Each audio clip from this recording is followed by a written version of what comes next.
We welcome you to this worship service. Bible says it's good thing to give thanks to the Lord.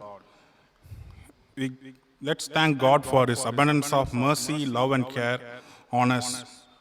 With this in our mind, let's all sing, "Thank you, Lord. Thank you, Lord. I just want to thank you, Lord."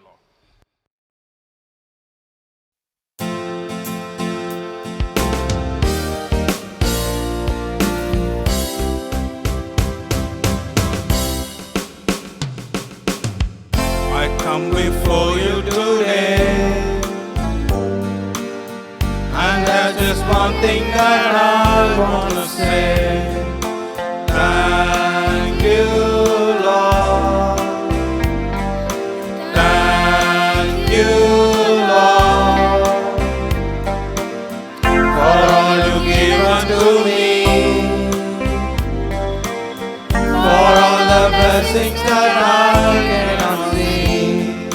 Thank you, Lord. Thank you, Lord. With a grateful heart, with a song of praise, with an outstretched arm, I'll bless your name. Thank you, Lord. I just wanna thank you, Lord. Thank you, Lord. I just wanna thank you, Lord. Thank you, Lord, for all you've done in my life. You took my darkness and gave me your light. Thank you, Lord. Thank you, Lord. You took my sin and my shame. You took my sickness and healed all my pain. Thank you, Lord. Thank you, Lord. With a grateful heart, with a song of praise, with an outstretched arm, I'll bless your name.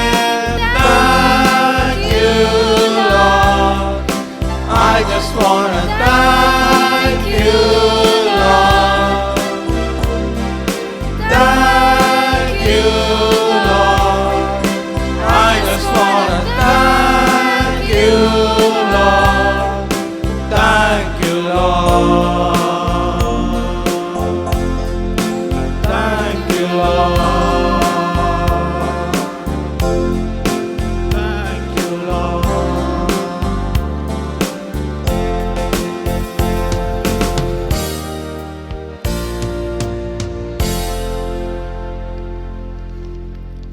Our God is God of all creatures and is worthy of worship and praise of all nations and people. Let's thank God for His salvation for us by singing Hallelujah, Hallelujah to the Lamb, Hallelujah, Hallelujah. By the blood of Christ we stand.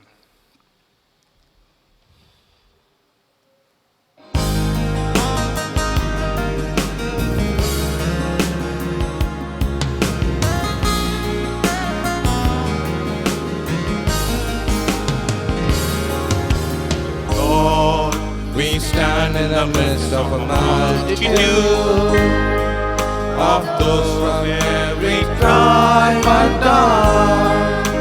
We are your people, redeemed by your blood, rescued from death by your love. There are no words good enough to thank you. There are no words to express my praise, but I will lift up my voice and sing from my heart with all my strength.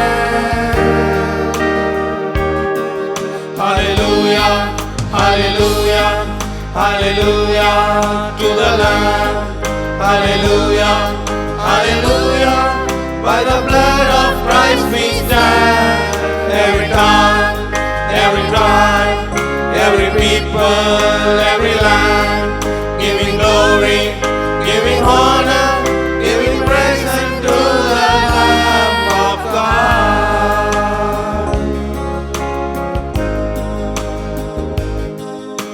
Lord, we stand by grace in your presence.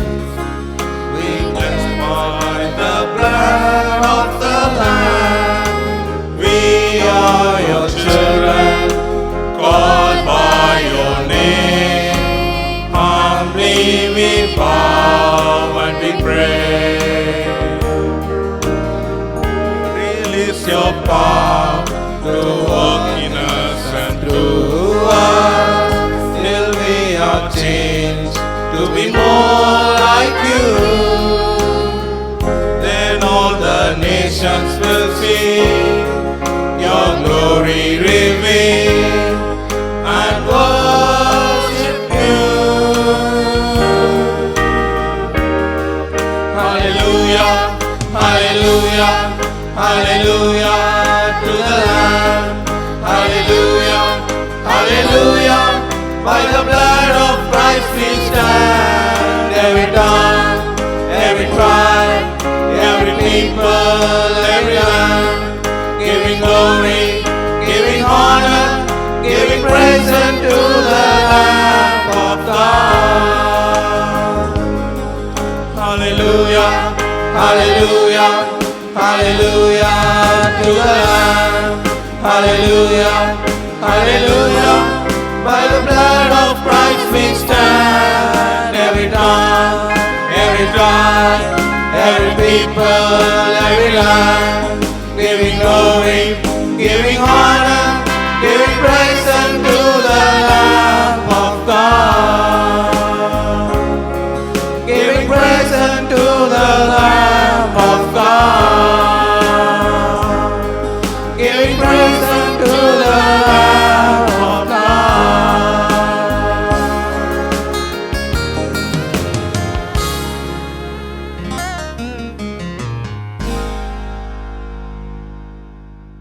Let's give thanks to Lord by singing, give thanks with a grateful heart, give thanks to the Holy One.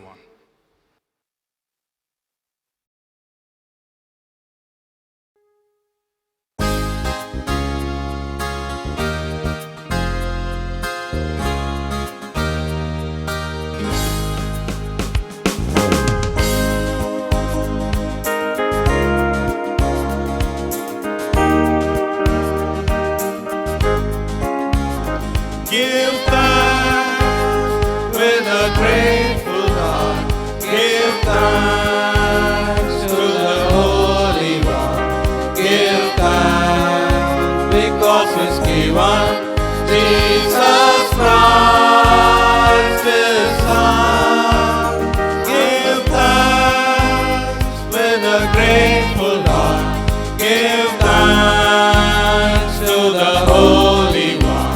Give thanks because He's given Jesus Christ His Son. And now let the weak say, I am strong. Let the poor say, I am great, because of what the Lord has done for us. And now let the weak say, I am strong. Let the poor say, I am great, because of what the Lord has done for us. Give thanks. Give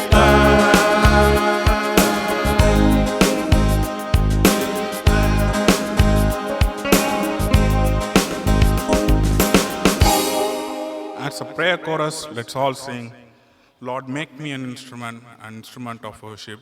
I lift up my hands in your name.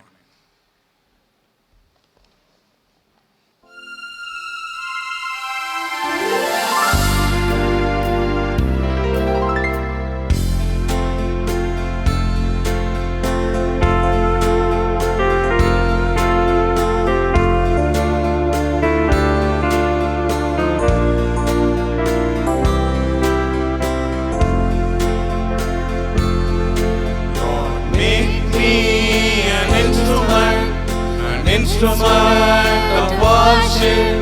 I lift up my hands in your name. Lord, make me an instrument of worship. I lift up my hands in your name. Lord, use me your instrument of worship. I lift up my hands in your name. Lord, use me your instrument of worship. I lift up my hands in your name. Lord, pay me your instrument of worship. I lift up my hands in your name. Lord, play me your instrument of worship. I lift up my hands in your name. Lord, make us a symphony of worship. I lift up my hands in your name.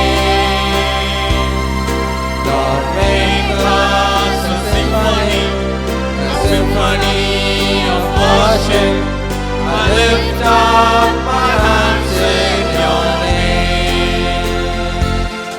Lord, play now a love song of worship. I lift up my hands in your name. Lord, play now a love song of worship.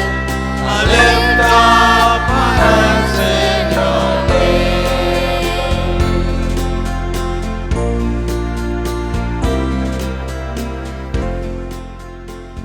Let's pray. Dear God, thank you for giving us yet another opportunity to praise and worship, Lord. Lord, we are in your midst to give thanks for all your grace and mercy and protection over us for the past week and the past days. Lord, we need you. Help us and guide us. Be with us. In Jesus' name we pray. Amen. As we continue to worship the Lord this morning, let us sing this hymn, "Oh, for 1,000 tongues to sing my great Redeemer's praise." It's hymn number 1 in our hymnal.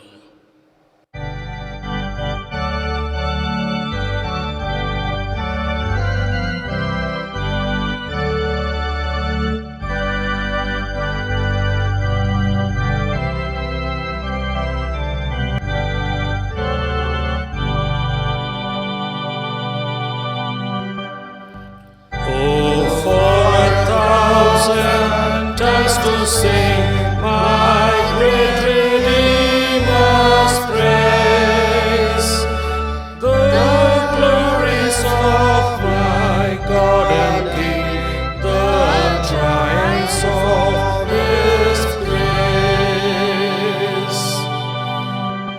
My gracious Master and my God, assist me to proclaim, to spread through all that the broad the honors of thy name.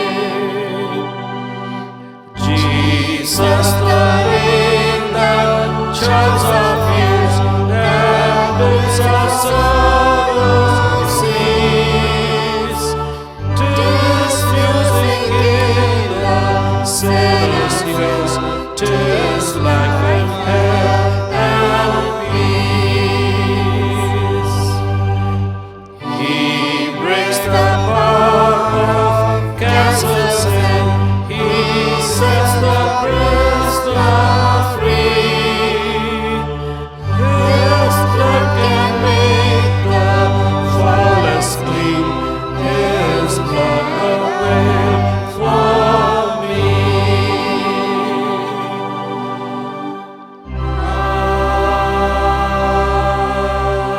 Amen. The responsive reading for our worship this morning is found in the book of Psalms and the Psalm 76. Let's read responsively from Psalm 76. In Judah, God is known. His name is great in Israel. In Salem also in tabernacle, and his dwelling place is Zion. There he broke the flashing arrows, the shields and the swords, the weapons of war. You are more glorious and excellent than the mountains of prey. Valiant men lie plundered. They sleep their last sleep. Not one of the warriors can lift his hands. At thy rebuke, O God of Jacob, both the chariot and horse were cast into a dead sleep. You alone are to be feared. Who can stand before you when you are angry? Thou didst cause judgment to be heard from heaven. The earth feared and was still. When you, O God, rose up to judge, to save all the afflicted of the land, surely the wrath of man shall praise you, the reminder of wrath you shall guide yourself. make vows to the Lord our God and fulfill them. Let all the neighboring lands bring gifts to the one to be feared. Let's read together. He shall cut off the spirit of princes, he shall awesome the kings of earth.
The psalmist says, in Judah God is known, his name is great in Israel. From heaven you pronounced judgment, and the land feared and was quiet. When you, O God, rose up to judge, to save all the afflicted of the land. The Lord is able to save us, especially in our situation of affliction, with that assurance that God is with us and he goes before us victorious to give us victory and deliverance. Let's go into this time of prayer.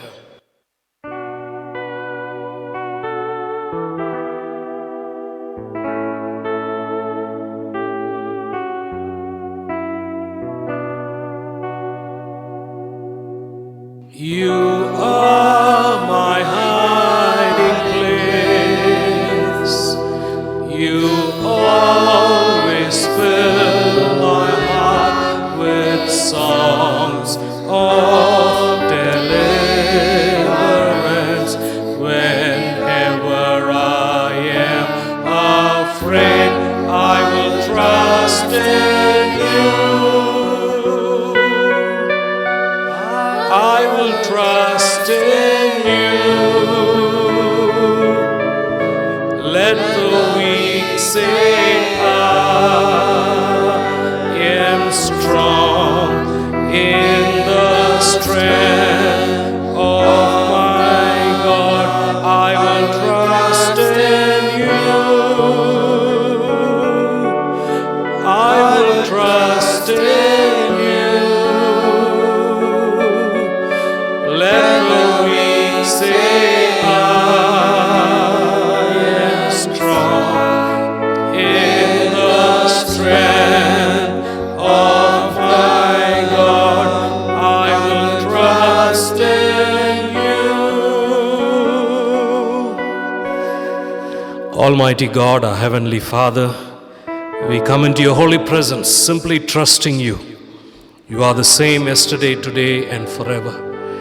We come in faith and we look up to you the God of all, the Lord supreme, who is seated on the throne.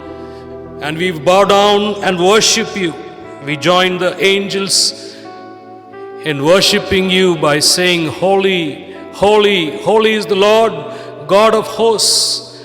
Heaven and earth are full of thy glory. Hallelujah. We thank you, Lord. Whatever is the situation down on this earth, your name is always lifted up and glorified. We thank you for that, because you're seated on the throne and millions of angels are worshiping you. Lord, we thank you for this time. We thank you that we too can worship you. We too can, Lord, give you the due adoration, praise, and thanksgiving to you, Lord. You alone deserve all our worship and adoration. This morning, Lord, we thank you that you have been with us thus far, even in these very trying situations. Lord, you have given us strength, you have given us hope, you have given us peace that passeth all understanding. We thank you, Lord.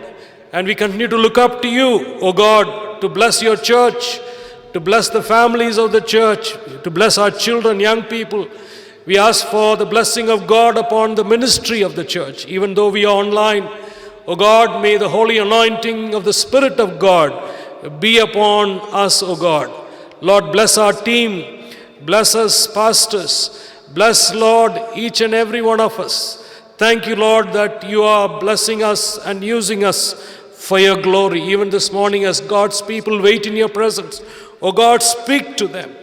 Lord, comfort them, strengthen them. O God, give them the assurance and the hope that you're still there on the throne and in control of everything. Lord, we pray for the people down on this earth. Because of this pandemic, Lord, many are suffering. Because of the pandemic, nations are suffering. Lord, because of this virus, oh God, so many have died and many have lost their loved ones. We especially pray, oh God, that you will stop this pestilence in Jesus' name. And Lord, you will give us deliverance so that soon we may be able to come together and give thanks to you, O Holy Father. Lord, at this time we especially pray for the medical fraternity, for volunteers, the police department, sanitary workers. We pray for everyone involved in this, Lord, in the restoration of the situation. We also pray for the government, every effort and blessing. Lord, may your blessing be upon it, Lord Jesus. We also pray, O God, for our neighborhood, people suffering. We pray, Lord, that you will give them deliverance as well. We also pray, O God, for children and teachers who are doing online. We pray for those who are seeking your will and purpose in their lives, for the very special guidance. We at this time very specially remember, O God, our young people and their future, asking for your guidance in their lives too, Lord. Lord, we pray for our team. We thank you, Lord, that you're blessing us. Continue to bless us, Lord. Continue to pour out your power upon us, Lord Jesus. Lord, we pray for each one, and as we continue to worship you, Lord, even in our homes, Lord, as each family watches and waits in your holy presence, may the blessing of God be upon them, Lord Jesus. Oh God, we pray especially, oh God, for your blessing and protection and care upon your people, Lord. We thank you because you're a God who answers our prayers. Lord, we thank you because you are able to save us from all situation, and you are able to give us deliverance in your name. We thank you, we praise you, we give you all the glory. We ask this prayer with thanksgiving and praise in the blessed name of our Lord and Savior, Jesus Christ, who taught us to pray when we pray, saying, Our Father, who art in heaven, hallowed be thy name. Thy kingdom come, thy will be done on earth as it is in heaven. Give us this day our daily bread, and forgive us our trespasses, as we forgive those who trespass against us. Lead us not into temptation, but deliver us from evil. For thine is the kingdom, the power, and the glory, forever and ever. Amen.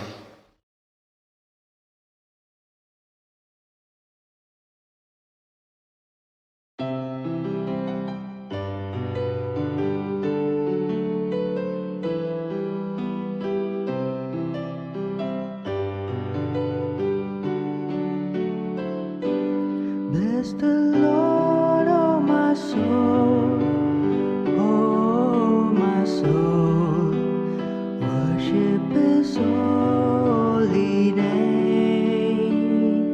Sing like never before. Oh my soul, I'll worship Your holy name. The sun comes up, it's a new day dawning. It's time to sing Your song again. Whatever may pass and whatever lies before me, let me be singing when the evening comes. Bless the Lord, oh my soul, oh my soul.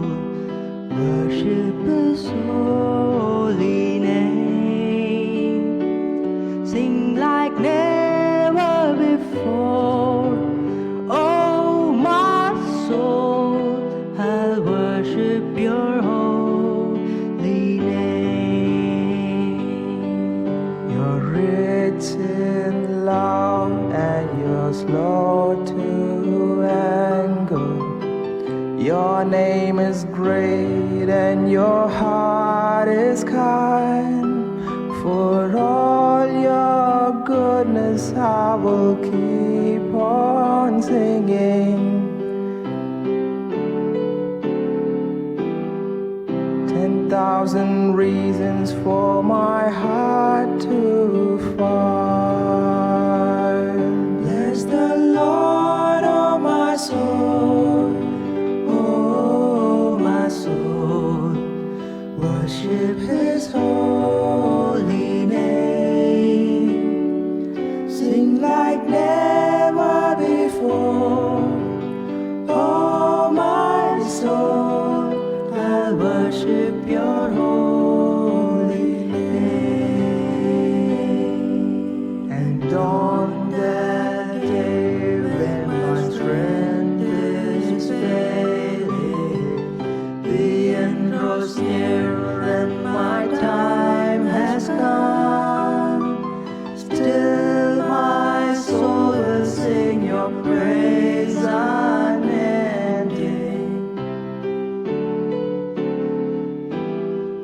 10,000 years and then forevermore. Bless the Lord, oh my soul, oh my soul. Worship His holy name. Sing like never before. Oh my soul, I'll worship Your holy name. Let us pause for a moment to pray. Let us pray. Almighty God, our Heavenly Father, we thank You for this time of meditation. As we open our hearts and our minds, Lord, we pray that You'll open the Word to give us light, truth, revelation, and blessing. May the Spirit of God so bless our hearts this morning. In Jesus' name we pray. Amen. This morning we are looking at Paul's letter to the Colossians. As we all know, this also was one of the letters that was written from Paul's imprisonment. And Paul was not instrumental in the coming up of the church at Colossae. In fact, he had never been there. It was Epaphras, who possibly a fellow servant of Paul, who went to Colossae and preached the good news, and there was a small little church, and Paul heard about some things and he was disturbed, and so he writes a letter to them because there was some heretical teacher, false teachers and heretical teaching going on, and then he wanted to address that issue. That was the basic, even though he had other purpose in writing this letter. This was the main purpose, to address the issue of the Colossian heresy. Usually in the first century, the heretical teachings were similar, but some instances these heresies were unique to each of these churches. And we see that in the Colossian heresy as well. What is the whole thing about the Colossian heresy? There was legalism. Legalism, of course, this again comes from the time of the Judaizers, who were trying to make everything legalistic, and then ritualistic as well. But what was the danger in this? Why was Paul so disturbed about all this? Because all these things were there in the other churches as well. But the unique thing about the Colossian heresy is this, that the place of Jesus was not given the prime importance, the preeminence or of prime importance or the supremacy. So how does he address this heresy? He addresses this heresy by lifting up and teaching them how the Jesus Christ, our Lord, is supreme and sufficient for our life in everything, for salvation, for our life in Him, and even for eternity. That Jesus Christ was supreme and that He is sufficient. So this morning we are looking at the topic of the supremacy and the sufficiency of Jesus Christ our Lord. That's what we are trying to look at, and we try to understand that. In order to understand what exactly is the issue in Colossae, we also look at the Old Testament instance where in the book of Exodus and chapter 32, Moses has gone up the mountain to meet with the Lord, and the people see the glory of God in thunder and lightning. They are able to see all that with awe. In fact, they are very afraid. But when Moses was long gone for a very, very long time, they tell Aaron, see, we've been waiting, nothing is happening, make us a god. So Aaron says, bring all your jewels and I'll make a god. Then he makes a golden calf, and then he says, this is the God who brought you out of Egypt.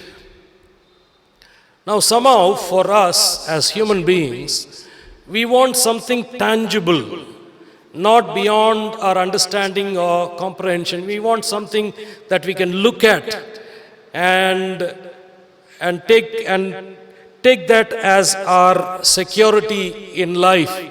So also these people of Israel, they were so very attracted to the golden calf more than the awesome glory of God revealed as Moses went up to meet the Lord Himself. And that is the issue even today. Somehow we are not willing to see the glory of God, and we substituted something else for the glory of God, and that is the problem. Jesus was not given the prime position in their teaching. Somehow they said you can have Jesus and other things as well. Even though you have Jesus, you have to be legalistic and ritualistic. So we try to understand, Paul is addressing this issue, and we are looking at chapter 1, verses 15 to verse 23, where we see these two things this morning: the supremacy of Jesus Christ our Lord and the sufficiency of Jesus Christ our Lord. We look at the supremacy of Jesus first. Look at verse 15. He is the image of the invisible God, the firstborn over all creation. There are 4 or 5 things that Paul is putting forth and portraying in order to defend that Jesus was above all, as the song would say. And so we necessarily need to understand that the Amplified Bible says this, translates the same verse 15 like this: the perfect Jesus was the perfect imprint and very image of God's nature. The Revised Standard Version says He reflects the glory of God and bears the very stamp of His nature. It is J.B. Phillips who also says, he translates that word, the Greek word icon, E-I-K-O-N, icon, and he says the word means manifestation, and he translates this as the visible expression. Jesus was the visible expression of God himself.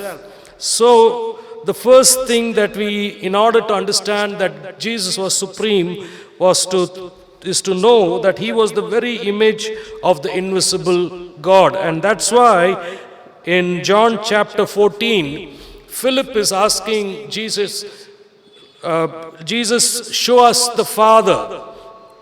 If you turn with me to John chapter 14, verse 8 and 9, we see this. Philip said, verse 8, Lord, show us the Father, and that will be enough for us. Jesus answered, don't you know me, Philip, even after I have been among you for such a long time? Anyone who has seen me has seen the Father. How can you say, show us the Father? Don't you believe that I am in the Father and the Father is in me? So, he is the very image of the invisible God. That's why he is supreme. There is not one thing different from Jesus, the Son of God and the Father. That is the first thing that Paul says, that he is the image of God. Then he goes on to say he is also the creator of the whole wide world. Verse 16 onwards, for by him all things were created, things in heaven and on earth, the visible and invisible, whether thrones, powers, rules, authorities, all things were created. He is the created. But look at this particular, what Paul is saying. They were created by him and for him. We have to look at these words. I'm just not reading. Anything that is visible or invisible, thrones, powers, rulers, authorities, all things were created by Jesus, the Son of God, and that's why he is supreme. And this is created for him, by him, and for him. We see the same thing in Romans chapter 11 and the latter part. The 11 and the latter part, where we see chapter 11 and verse 38, for from him and through him and to him are all things. To him be the glory forever and ever. Amen. For from him and through him and to him are all things. All the things created are from him to him. The same thing is reflected here as Paul writes to the Romans. And so all was created by him, and it is for the sake of God that all these things were created, and that's why he is supreme. The third aspect is that we see that he is also eternal. Look at what verse 17 says. He is before all things, and in him all things hold together. He is eternal. There's no beginning, there's no end. All of us have a birth year, and there will be a year that will be put on our tombstone where it will say this was the year we went on from this earth. But God is eternal, even as much as the triune God, the union of Godhead, they are eternal.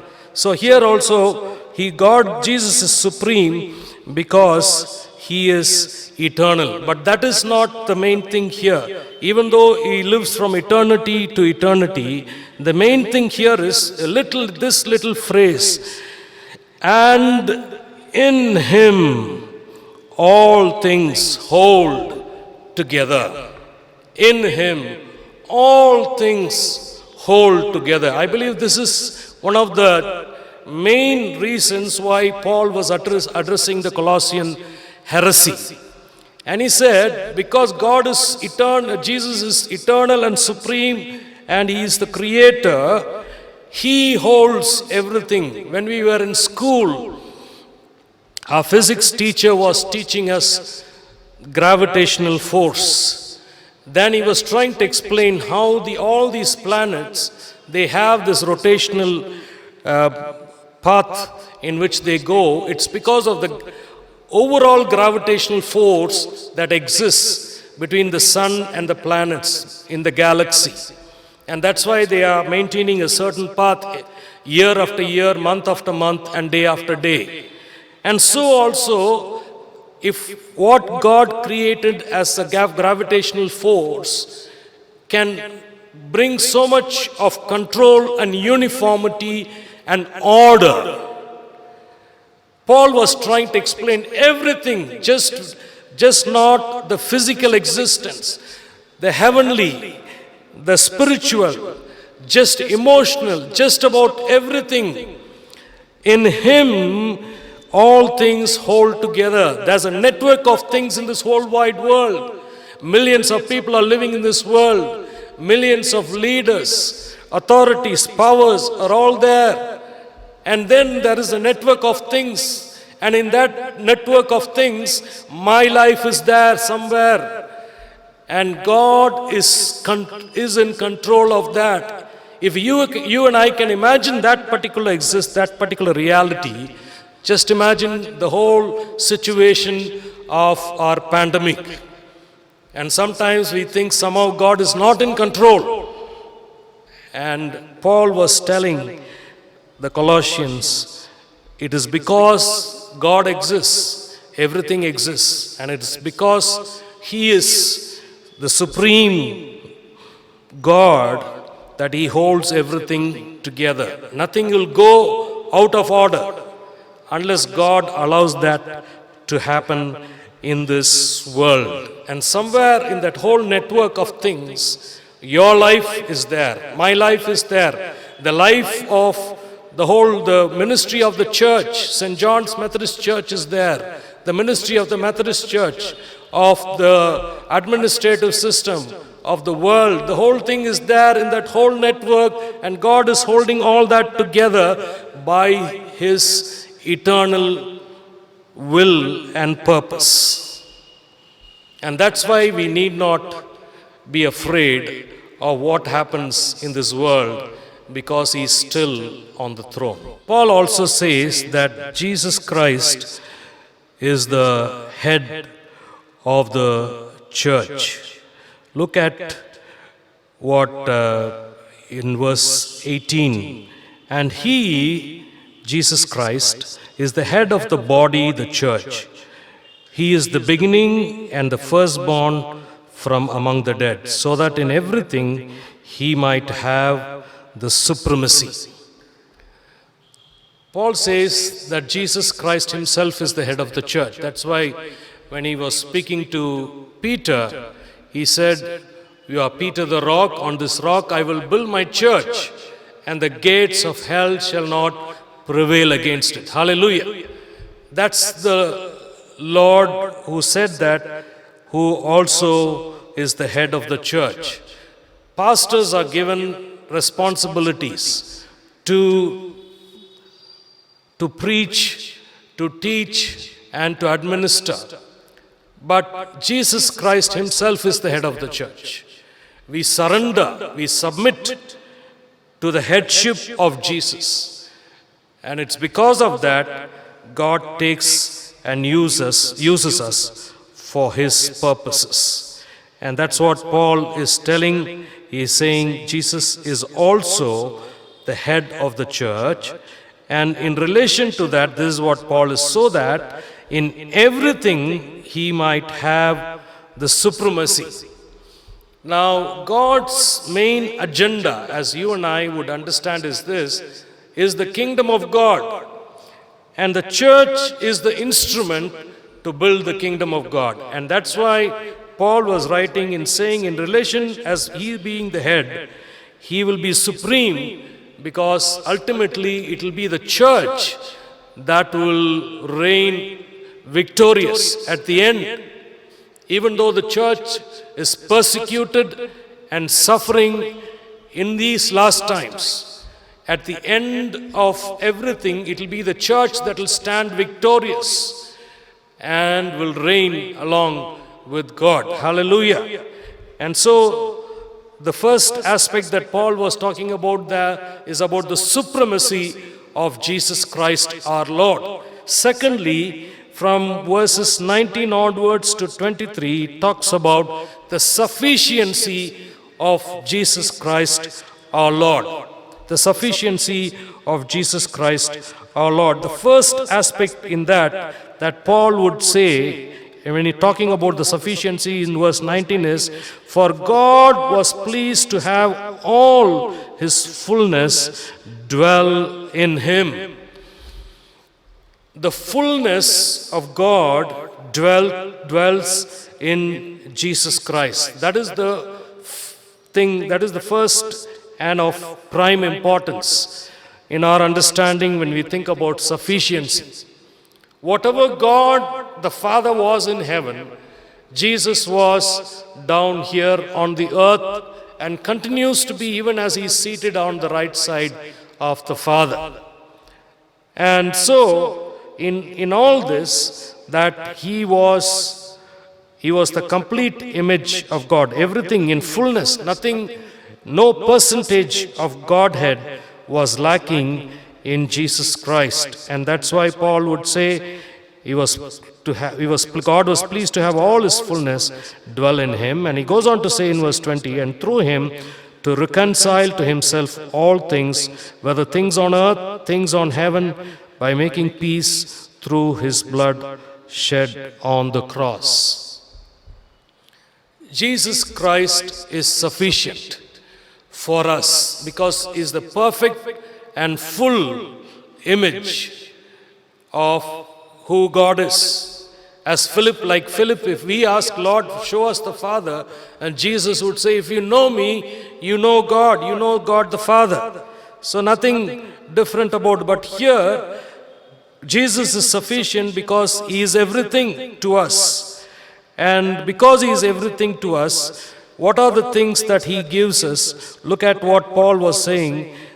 Through him, he was pleased to reconcile unto himself all things on earth, things on heaven, and making peace through the blood of Jesus Christ. Everything now, when we talk about the supremacy of God, we talked about his image, we talk about his creation, he being the head of the church and eternal. When we talk about the sufficiency of Jesus Christ, we always have to go back to the cross. We have to look at the cross, and that's why Jesus becomes our sufficiency, because he reconciled us. Why? How? Look at what verse 21. Paul was telling this. Once you were alienated from God, you were enemies in your minds because of your evil behavior. Once you were far away, you were enemies, you were aliens. Just like we talk about aliens are those who don't exist on earth, they are from some other planet. And we were in a planet, living in a planet of sin. And God, through Jesus Christ, the blood shed on the cross, brings us to him, unto himself.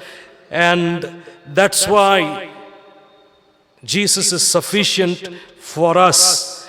And by doing that, he made peace through his blood. We were enemies of God. The blood of Jesus is shed on the cross. And then that enmity is broken. We are forgiven. And we have peace with God. We can approach the throne of grace boldly and call God, who was our enemy long ago, now we call him Abba, Father, because of the cross. Because of the cross. That is the main thing that you and I need to understand, that he reconciled and he gave us peace. And this is the gospel. Paul writing, ending that particular passage, he says this. Verse 22 onwards, but Christ's physical body through death, but now he has reconciled you by Christ's physical body through death to present you holy in his sight, without blemish and free from accusation. If you continue in your faith, established and firm, not moving from the hope held out in the gospel.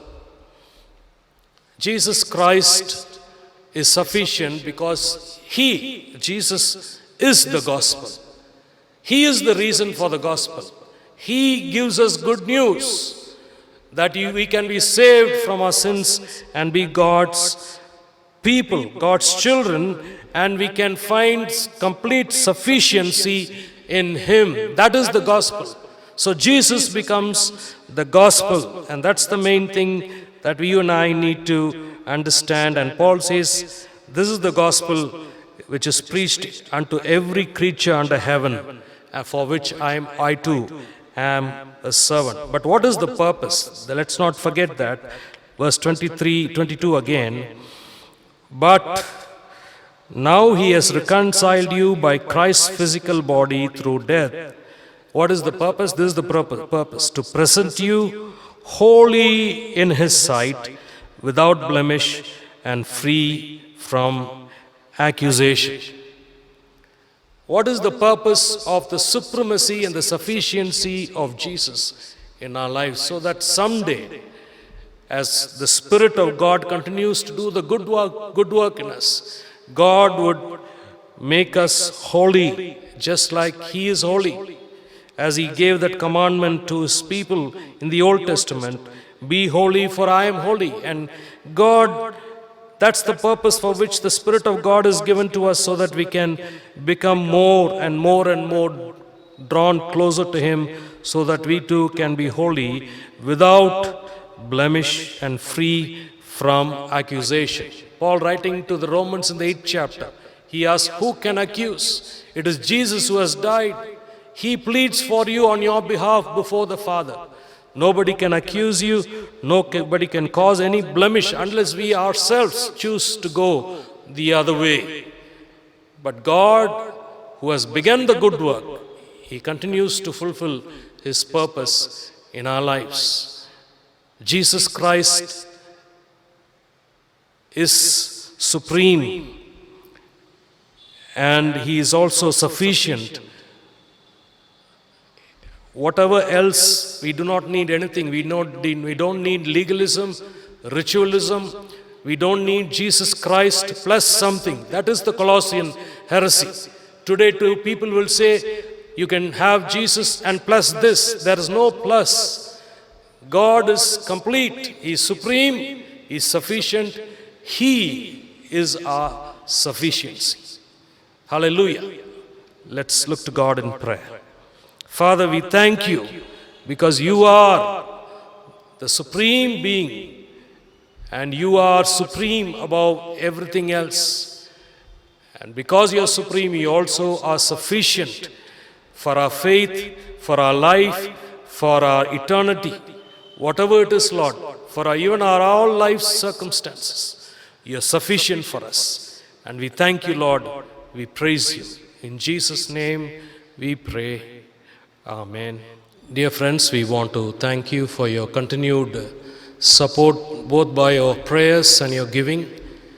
And we are much blessed. God has been good to us. We continue to pray and hope soon God will be able to help us worship Him in His holy temple. Let's continue to pray for one another. Let's continue to pray for our families. Let's continue to pray for our branch churches and pastors.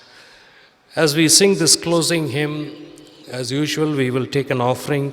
Someone in the family can collect the offerings and keep it apart till some opportune time. You can bring it to the church. We sing this hymn, Breathe on Me, Breath of God, Fill Me with Life Anew. It's hymn number 133.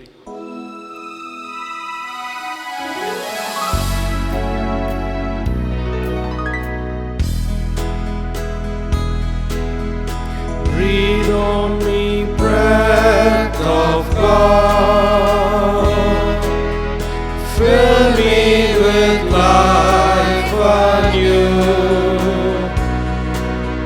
that I may love what Thou dost love, and do what Thou wouldst do. Breathe Breathe on me, breath of God, until my heart is pure, until with thee I will wander to do and to endure. Breathe on me, breath of God, till I am wholly thine, till all this earthly part of me glows with thy fire divine. Breathe on me, breath of God, so shall I never die, but live with thee the perfect life of thine eternity.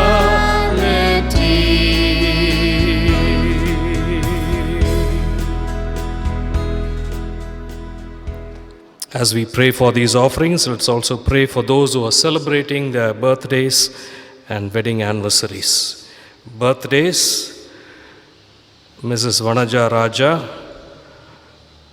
R. Marvel Giftson, Dr. Aji Kannamar, Mr. G. Praveen Isaac, Reverend Kennedy Dhanabalan, Mrs. Sophia Anand, Catherine Balraj.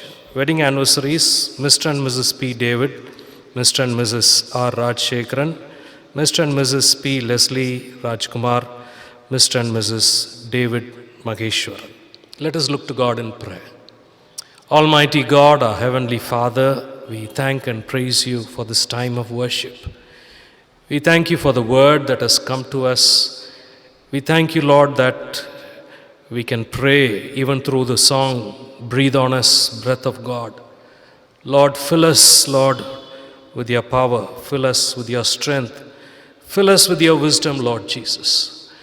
We pray for your blessing upon your church. We also pray, O God, for these, your dear children who are celebrating their birthdays and wedding anniversaries as they step into this new year. May it be a year filled with your goodness and your blessings, your protection and care. We also pray, Lord, for these offerings, all those who have given, may the blessing of God be upon them. May the blessing of God be upon the ministry of our church. We thank you, Lord. We praise you. We give you all the glory. We ask this prayer with thanksgiving and praise in the blessed name of our Lord and Savior, Jesus Christ. Amen. The grace of our Lord Jesus Christ, the love of God the Father, and the sweet communion of the Holy Spirit rest and abide with us all both now and forevermore.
Bless the Lord, O my soul, and all that is within me. Bless his holy name.